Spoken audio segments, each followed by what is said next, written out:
പിതാവിൻ്റെയും പുത്രൻ്റെയും പരിശുദ്ധാത്മാവിൻ്റെയും നാമത്തിൽ ആമേൻ. കർത്താവായ ഈശോയെ, ഞങ്ങളുടെ കുടുംബവൃക്ഷത്തെ വിശുദ്ധീകരിച്ച് സൗഖ്യപ്പെടുത്തിക്കൊണ്ട് ഞങ്ങളുടെ തലമുറയെ വീണ്ടെടുക്കുന്ന അങ്ങയുടെ വലിയ കരുണയുടെ ദിനങ്ങളെയോർത്ത് ഞങ്ങൾ അങ്ങേക്ക് നന്ദി പറയുന്നു.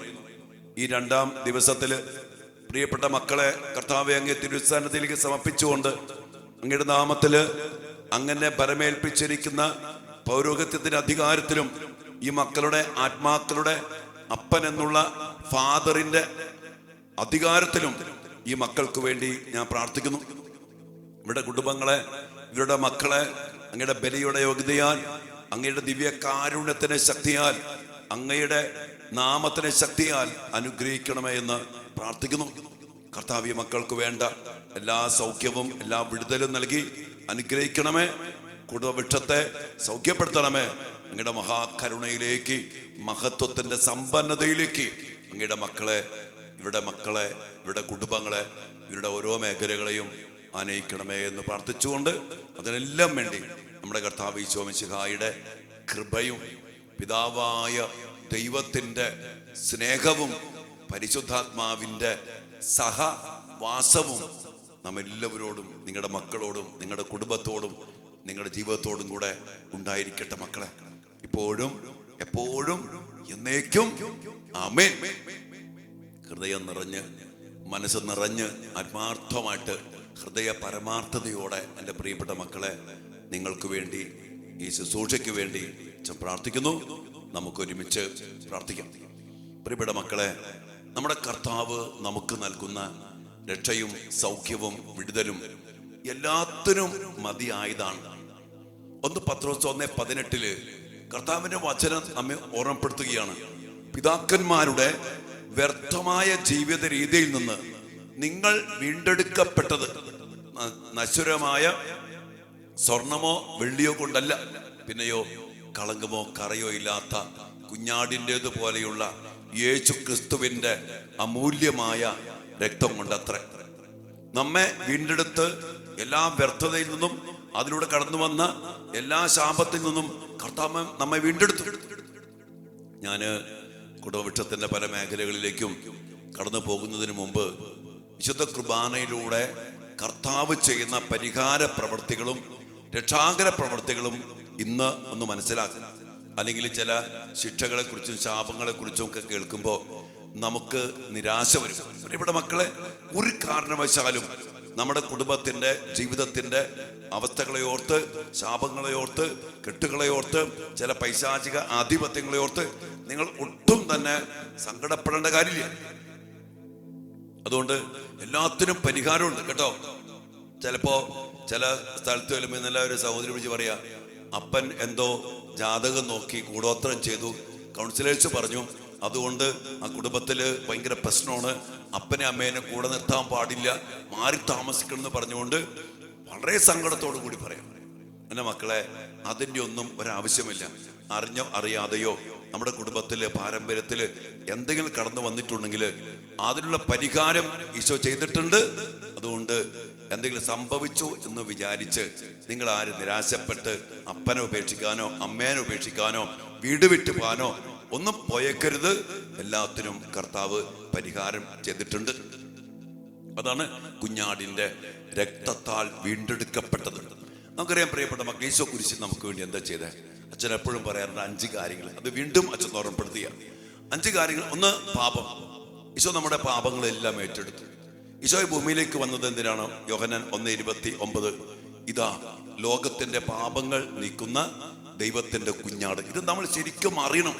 പാപമാണ് ശാപത്തെ, മരണത്തെ, കടങ്ങളെ, സാത്താന്റെ ആധിപത്യങ്ങൾ കൊണ്ടുവന്നത്. അതെല്ലാം ഈശോ നീക്കിയ പ്രവൃത്തിയാണ് കുരിശിലെ രക്ഷാകര പ്രവൃത്തി. ഇത് നമ്മൾ ശരിക്കും അറിയണം മക്കളെ. ഈശോ ഈ ലോകത്തിലേക്ക് വന്നത് വേറൊന്നിനു വേണ്ടിയല്ല, പാപം നീക്കാനാണ്. അതിനുവേണ്ടി ഈശോ എന്താ ചെയ്തേ? 1 പത്രോസ് 2-ാം അധ്യായത്തിന്റെ 24-ാമത്തെ വചനത്തില് പത്രോസ്ലിഹായിലൂടെ കർത്താവ് നമ്മോട് പറയാ, നമ്മുടെ പാപങ്ങൾ സ്വന്തം ശരീരത്തിൽ വഹിച്ചുകൊണ്ട് അവൻ കുരിശിലേറി. അത് നാം പാപത്തിന് മരിച്ച് നീതിക്കായിട്ട് ജീവിക്കേണ്ടതിനത്രേ. നമ്മൾ ജീവിക്കാൻ വേണ്ടി, നമുക്ക് മരണം സംഭവിക്കാൻ കാരണമായ പാപത്തെ സ്വന്തം ശരീരത്തിൽ, അതും നിയമത്തിന് അധീനനായവരെ ഉദ്ധരിക്കുവാൻ നിയമത്തിന് വിധേയനായി. പാപമില്ലാത്തവനെ പാപം ഏറ്റെടുക്കാൻ പറ്റൂ എന്നുള്ള നിയമത്തിന് അധീനനായിക്കൊണ്ട് ഈശോ നമ്മുടെ എല്ലാ പാപങ്ങളും ഏറ്റെടുത്തുകൊണ്ട് പാപത്തെ അവിടുന്ന് ഏറ്റെടുത്തു. അതോടൊപ്പം തന്നെ കുറെ നിയമങ്ങളുണ്ട്. നമ്മൾ വിശുദ്ധ കുർബാനയിൽ പറയില്ലേ, നിയമത്തിന് അധീനനായവരെ ഉദ്ധരിക്കാൻ നിയമത്തിന് വിധേയനായ ഈശോ. മത്തായി 5:17 നിയമത്തെയോ പ്രവാചകന്മാരെയോ അസാധുവാക്കാനല്ല പൂർത്തിയാക്കാനും വേണ്ടി വന്ന ഈശോ നമുക്ക് പകരം അവിടുന്ന് എല്ലാം ഏറ്റെടുത്തുകൊണ്ട് ചെയ്ത പ്രവൃത്തി ഈശോ എല്ലാം ചെയ്തു. ഹെബ്രായർ 9:22 നാം വായിക്കുന്നുണ്ട്, നിയമപ്രകാരം മിക്ക വസ്തുക്കളും രക്തത്താലാണ് ശുദ്ധീകരിക്കപ്പെടുന്നത്. രക്തം ചിന്താതെ പാപമോചനമില്ല. ഈശോ നമുക്ക് വേണ്ടി രക്തം ചിന്തി. പാപമോചനത്തിനായിട്ട് പരിഹാര രക്തം ചിന്തപ്പെടണം. അത് പഴയ നിയമത്തിലൊക്കെ നമ്മൾ കാണുന്നുണ്ട്. എന്നാൽ പുതിയ നിയമത്തിലെ ബലിക്കുഞ്ഞാടായ ഈശോ എല്ലാ പാപത്തിനും പരിഹാരമായിട്ട് രക്തം ചിന്തി മരിച്ചപ്പോ, പിന്നീട് പുതിയ നിയമത്തിൽ കാളകളെയോ ആടുകളെയോ കൊന്ന് ചിന്തപ്പെടുന്ന രക്തത്തിന്റെ പരിഹാര പ്രവൃത്തിയില്ല. ഈ ബലി അതിനെല്ലാം ചേർന്നതാണ്. അതിനെല്ലാം പരിഹാര ബലിയാണ്, രക്തം ചിന്തുന്ന ബലിയാണ്. അതുകൊണ്ട് ഈശോ രക്തം ചിന്തി നമ്മുടെ പാപത്തിന് പരിഹാരം ചെയ്തു. ഇനി ഈശോ ശാപങ്ങൾ ഏറ്റെടുത്തു. നമ്മൾ കുറെ ശാപങ്ങളെ കുറിച്ചൊക്കെ കാണും. ഈശോ നമ്മുടെ ശാപങ്ങൾ ഏറ്റെടുത്തു. നമ്മൾ കാണുന്നുണ്ട്. പൗലോസ് ശ്ലീഹ ഗലാത്യക്കാർക്ക് എഴുതിയ ലേഖനം 3-ാം അധ്യായത്തിന്റെ 10-13 വചനത്തിൽ പറയാ, അവിടെ പറഞ്ഞു കേട്ടോ, നിയമഗ്രന്ഥത്തിൽ എഴുതപ്പെട്ടിരിക്കുന്നവ അനുസരിക്കാതെയും പ്രവർത്തിക്കാതെയും ഇരിക്കുന്നവൻ ശപിക്കപ്പെട്ടവനാണ്. 3:13 പറയാം. എന്നാൽ ക്രിസ്തു നമ്മെ പ്രതി ശപിക്കപ്പെട്ടവനായി തീർന്നുകൊണ്ട് നിയമത്തിന്റെ ശാപത്തിൽ നിന്ന് നമ്മെ മോചിപ്പിച്ചു. എന്തെന്നാൽ മരത്തിൽ തൂക്കപ്പെട്ടവൻ ശപിക്കപ്പെട്ടവനാണ് എന്ന് എഴുതപ്പെട്ടിരിക്കുന്നു. അപ്പൊ ഈശോ ഈ ശപിക്കപ്പെട്ട ഈ മരത്തിൽ തൂക്കപ്പെട്ട മരണത്തിലൂടെ ഈശോ നമ്മുടെ എല്ലാ ശാപങ്ങളും ഏറ്റെടുത്തു മക്കളെ. അപ്പൊ ഈശോ ശാപം നീക്കി. ഇനി കടങ്ങള് നമ്മൾ കാണും. കടങ്ങൾ വീട്ടിക്കൊണ്ടാണ് അവിടുന്ന് അതിദാരുണമായ പീഡാസഹനങ്ങള്, നമുക്ക് നമ്മുടെ പാപത്തിന്റെ വേദനമായ കടങ്ങള് അതെല്ലാം ഏറ്റെടുത്തുകൊണ്ട് ഈശോ രക്തം ചിന്തി ചമ്മട്ടി അടിയേറ്റു, മുൾമുടിയാൽ തറയ്ക്കപ്പെട്ടു, പരിഹസിക്കപ്പെട്ടു, അപമാനിക്കപ്പെട്ടു, വലിച്ചിഴക്കപ്പെട്ടു. മുറിവേൽക്കാത്ത ഒരിടം പോലും ഇല്ലാതെ നമ്മുടെ ഈശോ നമുക്ക് വേണ്ടി നമ്മുടെ കടങ്ങൾ വീട്ടിക്കൊണ്ട് എല്ലാ ഭാരങ്ങളും, എല്ലാ കടഭാരങ്ങളും കടബാധ്യതകളും ഈശോ സ്വയം ഏറ്റെടുത്തുകൊണ്ട് എല്ലാ കടങ്ങളും ഈശോ വീട്ടി. അതിലൂടെ ഈശോ ചെയ്ത വലിയൊരു പ്രവൃത്തിയാണ് നമ്മൾ കൊളോസോസ്കാർക്ക് ലേഖനത്തിന്റെ 2-ാം അധ്യായത്തിന്റെ 14-15 വചനം നിങ്ങൾ വായിക്കണം. അവിടെ പറയുന്നുണ്ട്, നമുക്ക് ദോഷകരമായി നിന്ന ലിഖിത നിയമങ്ങളെ അവൻ മായിച്ചു കളയുകയും അവയെ കുരിശിൽ തറച്ച് നിഷ്കാസനം ചെയ്യുകയും ചെയ്തു. കുരിശിൽ തറച്ചു. പാപത്തെ, ശാപത്തെ, മരണത്തെ, കടങ്ങളെ, സാത്താന്റെ ആധിപത്യങ്ങളെ, നമുക്ക് ദോഷകരമായി നിന്ന എല്ലാ ലിഖിത നിയമങ്ങളെയും അവൻ കുരിശിൽ തറച്ച് നിഷ്കാസനം ചെയ്യുകയും ചെയ്തു. വീണ്ടും ഇവിടെ പറയാണ്, ആധിപത്യങ്ങളെയും അധികാരങ്ങളെയും അവൻ നിരായുധമാക്കി. പിശാചിന് ലഭിച്ച ആധിപത്യം, അധികാരങ്ങളെയും ഈശോ ചെയ്തു നിരായുധമാക്കി. കുരിശിൽ അവയുടെ മേൽ വിജയം ആഘോഷിച്ചുകൊണ്ട് അവയെ പരസ്യമായിട്ട് അവഹേളന മാത്രമാക്കി. കുരിശിൽ വിജയം, പാപത്തിന്റെ മേൽ വിജയം, ശാപത്തിന്റെ മേൽ വിജയം, മരണത്തിന് മേൽ വിജയം. ഈശോ കുരിശിൽ മരിച്ചപ്പോ നമ്മുടെ പാപത്തിന്റെ വേദനമായ മരണത്തിന് പകരമാണ് മക്കളെ ഈശോ കുരിശ് മരിച്ചത്. ഈശോ കുരിശ് മരിച്ചപ്പോ മരണത്തിന് മേൽ വിജയം. അതാണ് ദുഃഖവെള്ളിയെ കുറിച്ച് ഇങ്ങനെ പറയും, good Friday is the day the death died. മരണം മരിച്ച ദിവസമാണ് നല്ല വെള്ളി, ദുഃഖവെള്ളി. എന്റെ പ്രിയപ്പെട്ട പോലെ മരണത്തിന് മേൽ വിജയം. ഇനി സാത്താന്റെ മേൽ വിജയം പറയേണ്ട കാര്യമില്ല. പാപം നീക്കപ്പെട്ടപ്പോ, അതിന്റെ കടങ്ങൾ വീട്ടപ്പെട്ടപ്പോ, ശാപം നീക്കപ്പെട്ടപ്പോ, മരണം നീക്കപ്പെട്ടപ്പോ പിന്നെ സാത്താന് ഒരു സ്ഥാനമില്ല, അവന് നിലയില്ല, അവന് വിലയില്ല, അവന് ശക്തിയില്ല, അവന് അവകാശമില്ല, അവന് ആധിപത്യമില്ല, അവന് അധികാരമില്ല. സാത്താന്റെ മേൽ വിജയം. പ്രിയപ്പെട്ട മക്കളെ, അച്ഛൻ പെട്ടെന്ന് പറഞ്ഞു പോയ ഈ 5 കാര്യങ്ങൾ ഈശോ നമുക്ക് വേണ്ടി ചെയ്തു. ഇതൊക്കെയാണ് ഈ പാപം, ശാപം, കടങ്ങൾ, മരണം, സാത്താന്റെ ആധിപത്യങ്ങളാണ് നമ്മുടെ കുടുംബങ്ങളെ നമ്മുടെ കുടുംബവൃക്ഷത്തെ, നമ്മുടെ പാരമ്പര്യത്തെ, നമ്മുടെ ജീവിതങ്ങളെ, നമ്മുടെ മക്കളെ, പഠനം, ജോലി, ബിസിനസ്, ദാമ്പത്യം, സകല മേഖലകളെയും തടസ്സപ്പെടുത്താനും കെട്ടിപ്പൂട്ടി ബന്ധിച്ചിടാനും പിശാചിന് ഒരു അധികാരം, അവകാശം കിട്ടിയത് ഈ 5 കാര്യങ്ങളിലൂടെയാണ്. അതെല്ലാം ഈശോ ഏറ്റെടുത്തു മക്കളെ.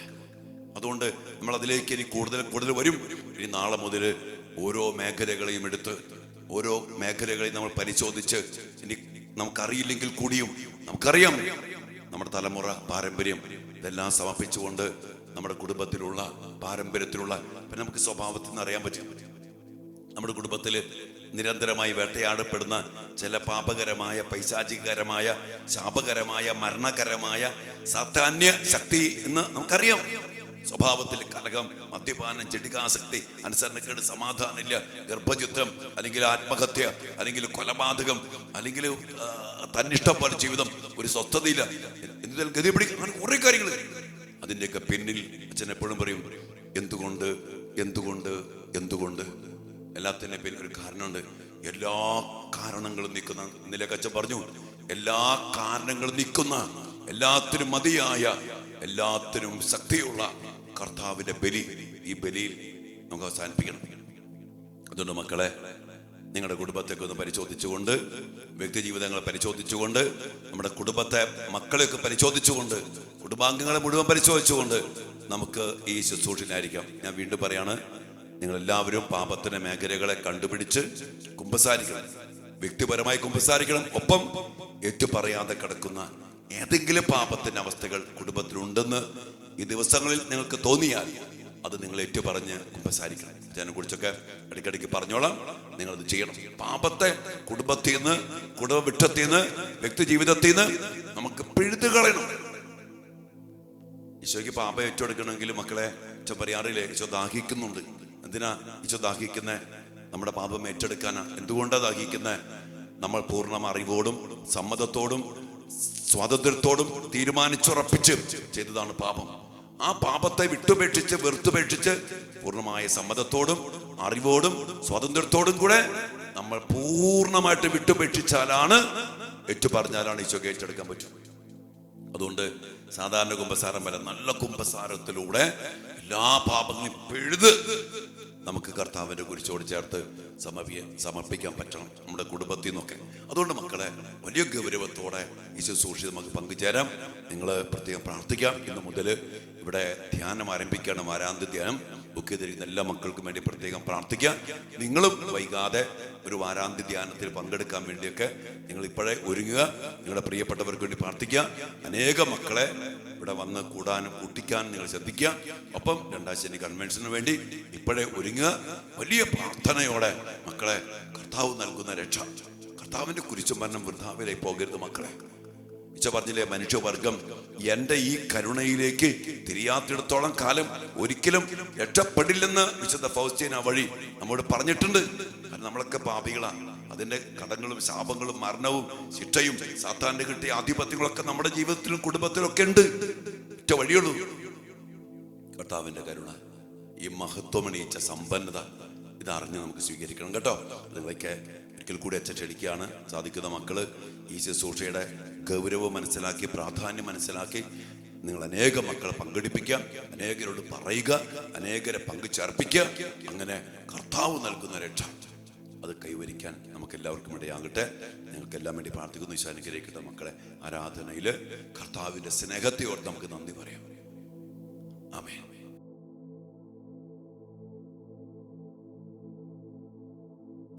പരിശുദ്ധ പരമ ദിവ്യകാരുണ്യ ഈശോയ്ക്ക് നേരവും ആരാധനയും സ്തുതിയും പുകഴ്ചയും ഉണ്ടായിരിക്കട്ടെ. ഓ ദിവ്യകാരുണ്യ ഈശോയെ, വലിയ സന്തോഷത്തോടെ സ്നേഹത്തോടെ ഞങ്ങൾ അങ്ങേക്ക് നന്ദി പറയുന്നു. പാപികളായ, ശപിക്കപ്പെട്ടവരായ, കടങ്ങൾ പേറുന്ന, മരണത്തിന്റെ ആധിപത്യങ്ങൾക്കും ശക്തികൾക്കും അടിമപ്പെട്ടു പോയ, സാത്താന് അധികാരം കിട്ടിയ, അവന്റെ പിടിയിൽ അമർന്നു പോയ, കെണിപ്പെട്ടു പോയ ഞങ്ങളെ, ഞങ്ങളുടെ കുടുംബത്തെ അങ്ങ് രക്ഷിച്ച രക്ഷാകര പ്രവൃത്തികള് ഞങ്ങൾ പെട്ടെന്ന് ഇന്ന് ധ്യാനിച്ചു. കർത്താവേ, അങ്ങയുടെ സ്നേഹം എത്രയോ വലുതാണ് കർത്താവേ.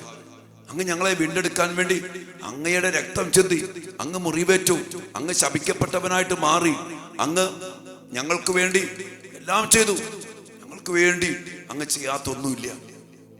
ഞങ്ങൾക്ക് പകരം ഞങ്ങൾക്ക് വേണ്ടി കർത്താവേ, നിയമത്തിന് അധീനരായി പോയ ഞങ്ങൾക്ക് വേണ്ടി അങ്ങ് നിയമത്തിന് വിധേയനായി. ആ സ്നേഹത്തെ ഓർത്ത് കർത്താവെ നന്ദി പറഞ്ഞാൽ തീരില്ല. കർത്താവ് ഞങ്ങളത് അറിയട്ടെ. കർത്താവ് ഈ അങ്ങയുടെ മക്കളിത് അനുഭവിച്ചറിയട്ടെ. ഞങ്ങളുടെ പ്രിയപ്പെട്ട മക്കള്, ഞങ്ങളുടെ കുടുംബാംഗങ്ങള്, ഞങ്ങളുടെ പ്രിയപ്പെട്ടവര്, മാതാപിതാക്കള്, സഹോദരങ്ങള്, അമ്മായിപ്പൻ, അമ്മായിമ, മരുമക്കള്, ഞങ്ങളുടെ പേരക്കിടാങ്ങള്, ഈശോയെ ഈ സ്നേഹം അറിഞ്ഞാൽ പിന്നെ അങ്ങയുടെ ദിവ്യ കാരുണ്യം വിട്ട് ഒരിക്കലും എങ്ങും പോകില്ല. അത്രമാത്രം വലിയ കരുണയാണ് അങ്ങ് ഞങ്ങളോട് കാണിച്ചിരിക്കുന്നത്. ജീവൻ അർപ്പിച്ച് ആടുകൾക്ക് വേണ്ടി ജീവൻ അർപ്പിക്കുന്ന നല്ല ഇടയനാണെന്ന് പറയുക മാത്രമല്ല, അങ്ങ് അത് ചെയ്തു. എന്നിട്ട് ഞങ്ങളെ വീണ്ടെടുത്തു. നശിച്ചു പോകാതെ രക്ഷ പ്രാപിക്കാൻ വേണ്ടി അങ്ങ് അങ്ങയെ തന്നെ തന്നു. ആ മഹാസ്നേഹത്തെ ഓർത്ത് നന്ദി പറഞ്ഞുകൊണ്ട് കർത്താവ് ഞങ്ങളുടെ കുടുംബ വൃക്ഷത്തെ, ഞങ്ങളുടെ കുടുംബാംഗങ്ങളെ, മരിച്ചു പോയ പൂർവികരെ, ഞങ്ങളുടെ വ്യക്തി ജീവിതങ്ങളെ, ഞങ്ങളുടെ പ്രിയപ്പെട്ട മക്കളെ, യുവമക്കളെ, കുഞ്ഞുമക്കളെ ആ സ്നേഹത്തിലേക്ക് ഞങ്ങൾ സമർപ്പിക്കുന്നു. ക്രൂശിൽ കണ്ടു ഞാൻ നിൻ സ്നേഹത്തെ, ആഴമാർന്ന നിൻ മഹത്യാഗത്തെ, പകരം എന്തു നൽകും ഞാനിനി, ഹൃദയം പൂർണ്ണമായി നൽകുന്നു നാഥനായി. കർത്താവേ, അങ്ങയുടെ സ്നേഹം കുരിശിൽ ഞങ്ങൾ കണ്ടാൽ, ഈ ദിവ്യ കാരുണ്യത്തിലെ സ്നേഹവും കരുണയും രക്ഷാകര പ്രവൃത്തികളും അതിനുവേണ്ടി അങ്ങേറ്റെടുത്ത അതിദാരുണമായ പീഡാസഹനങ്ങളും ഒന്ന് അനുഭവിച്ച് കണ്ടാൽ, കർത്താവേ, ഞങ്ങളും ഞങ്ങളുടെ മക്കളും ഞങ്ങളുടെ കുടുംബങ്ങളും നന്ദിയോടെ സ്നേഹത്തോടെ ഞങ്ങളെ തന്നെ അങ്ങേക്ക് സമർപ്പിക്കും. കർത്താവ്, ഈ ദിവസങ്ങളെ അങ്ങ് ഞങ്ങൾക്ക് അനുഗ്രഹമാക്കി തരണമേ. ഞങ്ങളതിനു വേണ്ടി പ്രാർത്ഥിക്കുന്നു. കർത്താവ്, നാളെ മുതൽ ഞങ്ങളുടെ കുടുംബത്തിൻ്റെ മേലുള്ള ശാപങ്ങളെ, കടങ്ങളെ, ചില പൈശാചിക അവകാശങ്ങളെ, അവന് കിട്ടിയ ആധിപത്യങ്ങളെ, അധികാരങ്ങളെ തകർത്തെറിയുന്ന അങ്ങയുടെ കുരിശിലെ ബലിയുടെ യോഗ്യതയിലേക്ക് ഞങ്ങളുടെ തലമുറകളെ സമർപ്പിക്കുമ്പോൾ, ഞങ്ങളുടെ വ്യക്തി ജീവിതങ്ങളെ സമർപ്പിക്കുമ്പോൾ, ഞങ്ങളുടെ കുടുംബ വൃക്ഷത്തെ അകമാനം സമർപ്പിക്കുമ്പോൾ, കർത്താവേ, അത് സ്വന്തമാക്കാനുള്ള കൃപ അങ്ങയുടെ മക്കൾക്ക് നൽകണമേ, കുടുംബങ്ങൾക്ക് നൽകണമേ, തലമുറയ്ക്ക് നൽകണമേ. മരിച്ചുപോയ ഞങ്ങളുടെ പ്രിയപ്പെട്ടവർ, ശുദ്ധീകരണ സ്ഥലത്തായിരിക്കുന്ന മക്കൾ ആശ്വസിപ്പിക്കപ്പെടാനും സ്വർഗ സൗഭാഗ്യം അനുഭവിക്കാനും കർത്താവ് ഇടയാകട്ടെ. അവരുടെ കടന്നു വന്ന എല്ലാ ആധിപത്യങ്ങളും എല്ലാ അധികാരങ്ങളും അവസാനിക്കപ്പെടാനും ഞങ്ങൾ വീണ്ടെടുക്കപ്പെടാനും പുതിയ അഭിഷേകം പ്രാപിക്കാനും ഈശോയെ ഞങ്ങൾക്കിടയാകട്ടെ, ഞങ്ങളുടെ മക്കൾക്കിടയാകട്ടെ, ഞങ്ങളുടെ കുടുംബ വൃക്ഷത്തിന് ഇടയാകട്ടെ. നന്ദിയോടെ കർത്താവിൻ്റെ ദിവ്യകാരുണ്യ ഹൃദയത്തിലേക്ക് നമ്മെ, നമ്മുടെ കുടുംബങ്ങളെയും മക്കളെയെല്ലാം സമർപ്പിച്ചുകൊണ്ട് വ്യക്തിപരമായിട്ട് പ്രാർത്ഥിക്കും. മക്കളെ, ആശീർവാദത്തിനും അനുഗ്രഹത്തിനും വേണ്ടി പ്രാർത്ഥിക്കും. മക്കളെ, ഇനി വരുന്ന ദിവസങ്ങളെ ഒത്തിരി കർത്താവിൻ്റെ രക്ഷാകര പ്രവൃത്തികൾക്കായി ഞങ്ങളെ യോഗ്യരാക്കണമേ എന്ന് ഈശോയോട് പ്രാർത്ഥിച്ചുകൊണ്ട് നമ്മുടെ തലമുറയെ, കുടുംബവൃക്ഷത്തെ മുഴുവനായിട്ട് കർത്താവിങ്കിലേക്ക് സമർപ്പിച്ചുകൊണ്ട് ആശീർവാദത്തിനായിട്ട് പ്രാർത്ഥിക്കാം. നിങ്ങളുടെ വ്യക്തിപരമായ നിയോഗങ്ങൾ, പ്രാർത്ഥനകൾ, അവസ്ഥകൾ, തടസ്സങ്ങൾ, ബന്ധനങ്ങൾ എല്ലാം ഈശോയ്ക്ക് സമർപ്പിച്ച മക്കളെ, ഈശോയിൽ എല്ലാത്തിനും പരിഹാരമുണ്ട്. ഈശോയിലെ പരിഹാരമുള്ളൂ മക്കളെ. വിശ്വാസത്തോടും പ്രത്യാശയോടും കൂടെ സമർപ്പിച്ച് ആശീർവാദത്തിന് വേണ്ടി ഒരുങ്ങിക്കേ. പരിശുദ്ധ ശരീരത്താലും വിലയേറിയ രക്തത്താലും പാപത്തിൻ കറകളിൽ നിന്നും മർത്യനു നീ മോചനമേകി, സകലേശാ ദിവ്യ കടാക്ഷം തൂകണമേ വത്സല സുതരിൽ, നിർമ്മലരായി ജീവിച്ചിടുവാൻ ചിന്തണമേ ദിവ്യവരങ്ങൾ. എല്ലാ വരങ്ങൾ ചിന്തിക്കൊണ്ട് അങ്ങയുടെ കരുണയാൽ നിറച്ച് വീണ്ടെടുപ്പിന്റെ തിരുരക്തത്താൽ ഞങ്ങളെ, ഞങ്ങളുടെ കുടുംബത്തെയും മക്കളെയും വീണ്ടെടുക്കണേ എന്ന് പ്രാർത്ഥിച്ചുകൊണ്ട് ആശീർവാദം സ്വീകരിച്ച എൻ്റെ മക്കളെ, ഹല്ലേലൂയ യേശുവേ.